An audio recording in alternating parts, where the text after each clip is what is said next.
morning, good afternoon, good evening.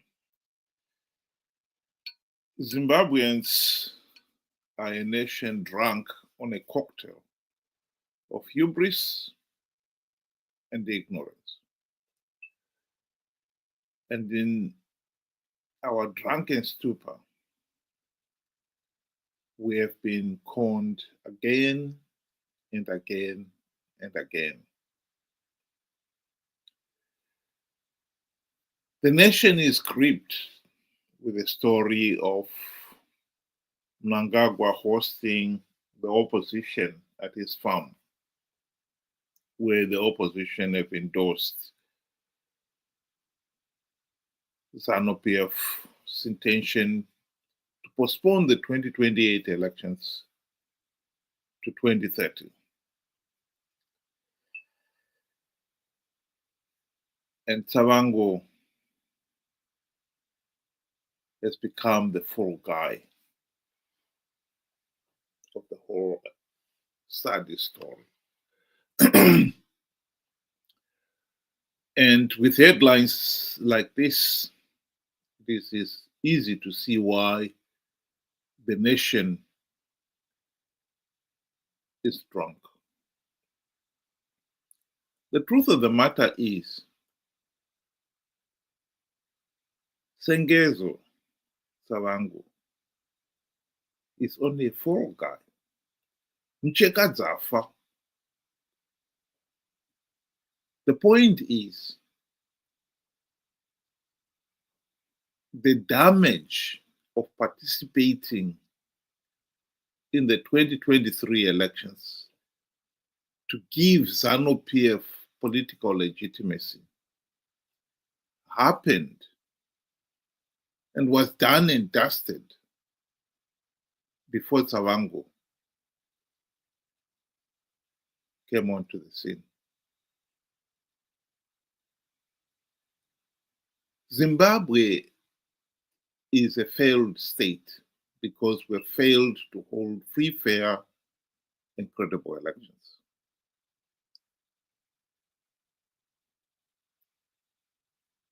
To start with, MDC leaders have failed to implement even one token reform to stop Zanu PF rigging the elections, even when they had the golden chance to do so during the 2008 to 2013 GNU.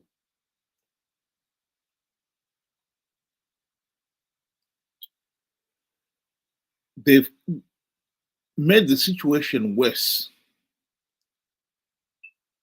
by participating in flawed elections ever since the GNU debacle. They've given up on implementing reforms and have been participating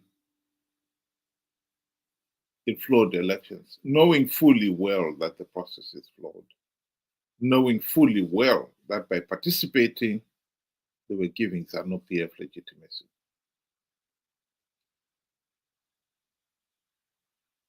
So the number one task is to stop Zanu PF rigging the elections. And the second is to make sure they don't get legitimacy. If you fail on the first one, don't fail on the second. And yet this is exactly what MDC CCC have been doing.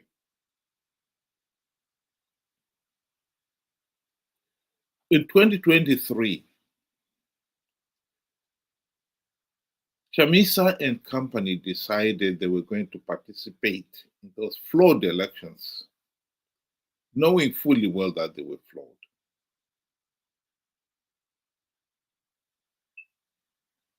And they went on one step further. Chamisa himself went on to lie to the people, telling them that he had plugged all the vote rigging loopholes to stop Zanu PF rigging the elections, assuring his supporters that he was going to win big. And so the people participated on the basis that Chamisa would win those elections. Here is Chamisa telling the people he was going to win. Makorokoto Zimbabwe nokuti hakuna munhu anomira kana denga raronga plan.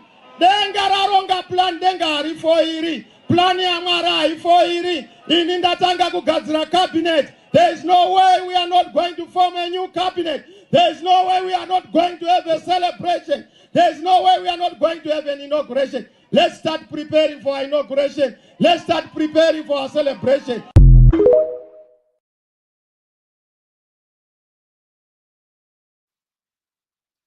Of course, he was lying. He was just conning people to participate in those flawed elections. And they did,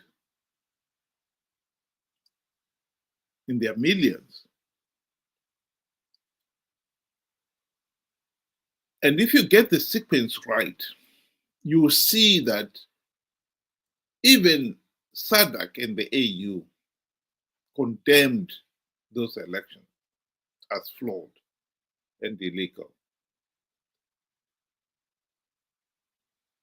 And the rational thing that MDC leaders should have done at that point was to say, okay, we are not going to take up our seats if the process is flawed and illegal. They went ahead and took up their seats.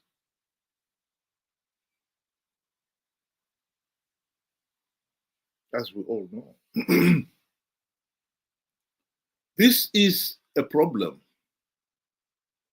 because by doing so, they undermined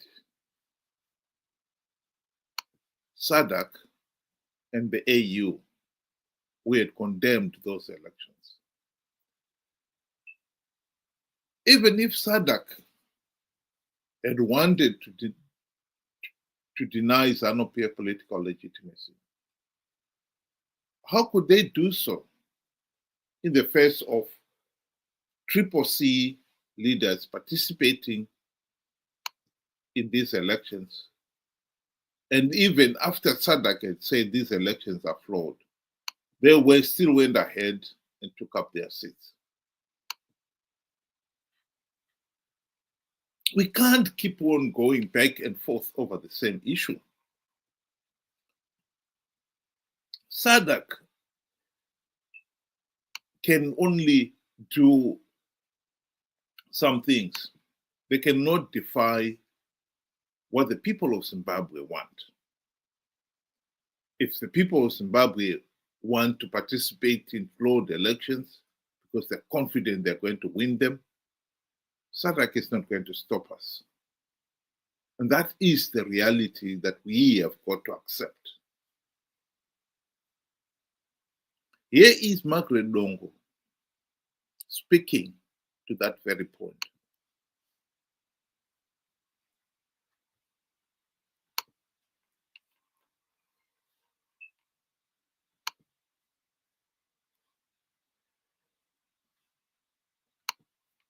I want to remind most of our MPs and other people. Do you think they look at it as a business? Yes, they look at it as a business. Because they look at it as a business seriously. Because the moment they go, business and employment creation. Because if they go to parliament, you are employed. You get a car, you get a stable salary, and you are paid until your term is over. Already you are employed. If you are out, you're out of employment. If you serve 2 terms, you get a pension? You get a pension. Then already, this is why people kill in politics. They kill to be in parliament. This is why we have violence in this country. Because there is no employment. The only employment which is there is in politics. There is no other outside employment. So for them, a very good example is, look at what happened to CCC, the CCC party. Have a look.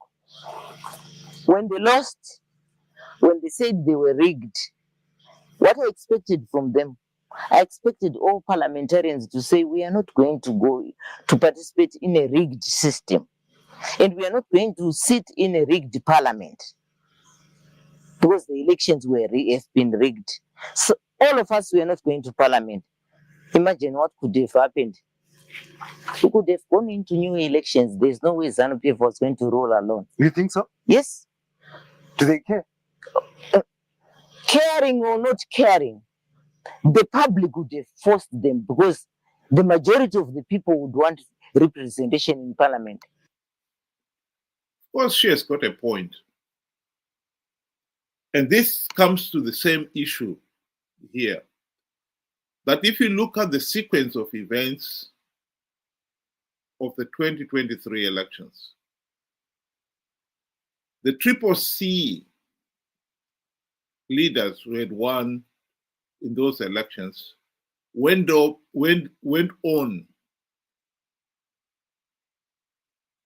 to take up their gravy train seats, even in the face of SADC and the AU damning reports. And it is only after they had taken up their seats that Sengezo Tshabangu appeared on the scene. He first appeared when he recalled a number of those CCC leaders who had participated in the flawed elections, who had gone on to win the seat, taken the oath of office, and taken up their seat. Those are the ones Tshabangu recalled. By then, the damage had already been done. The damage of giving Zanu PF, vote rigging Zanu PF political legitimacy had already been done. Why Tshabangu has now become the fall guy beggars belief. What is disappointing here, of course, is that this is not the first time that we've seen this happen.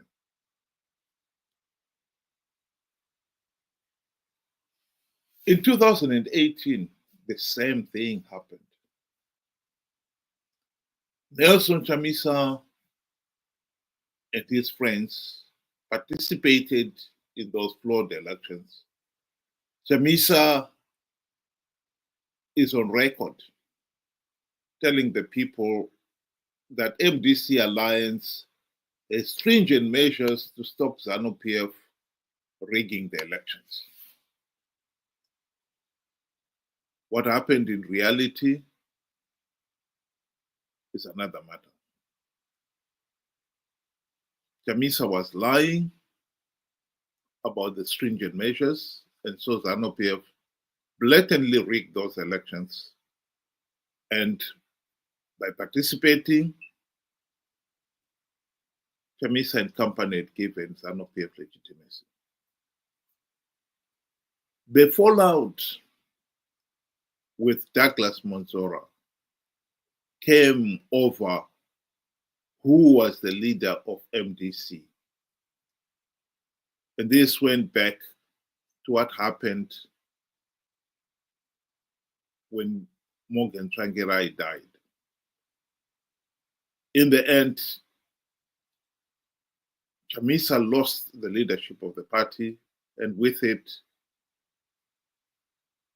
the party's headquarters and other assets.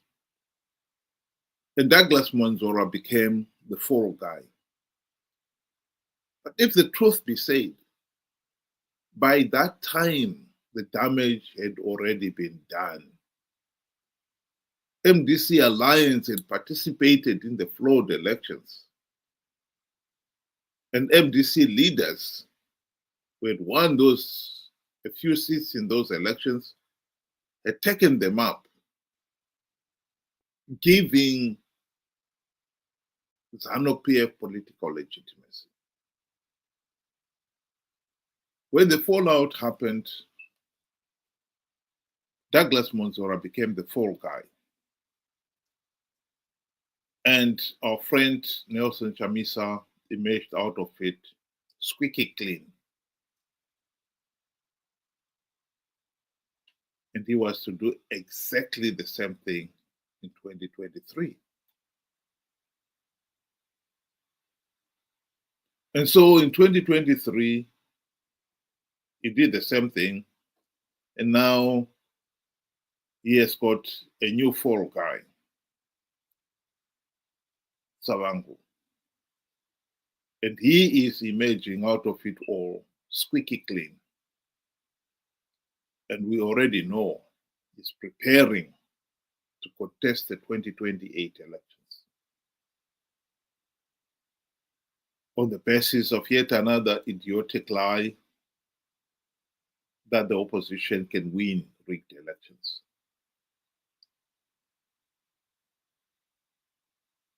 When are we going to learn?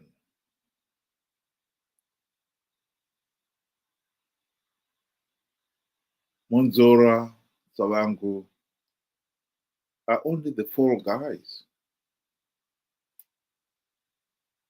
If we are looking for a solution to our problem of rigged elections, we have to look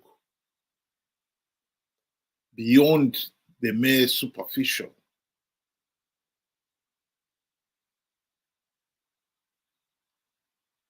We have to accept that Nelson Chamisa and those around him are the ones who are perpetuating the Zanu PF dictatorship. And by participating in flawed elections and then throwing to us like somebody throwing a bone to a dog,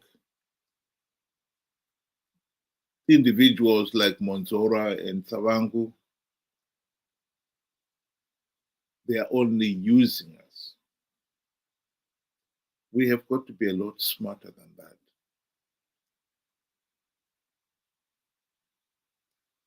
Zanu PF is going to rig 2028 elections. Our number one task is ideally to make sure that reforms are implemented and those elections are free, fair, and credible. The chance of achieving that is zero. The chances of us stopping Chamisa and company participating in these flawed elections is also zero. We know that Chamisa and company will participate in these flawed elections, just as they've done in the past. So what can we do? Well, we can make sure that Zanu PF does not get legitimacy. And the only way to do so is to make sure that people do not participate in these flawed elections.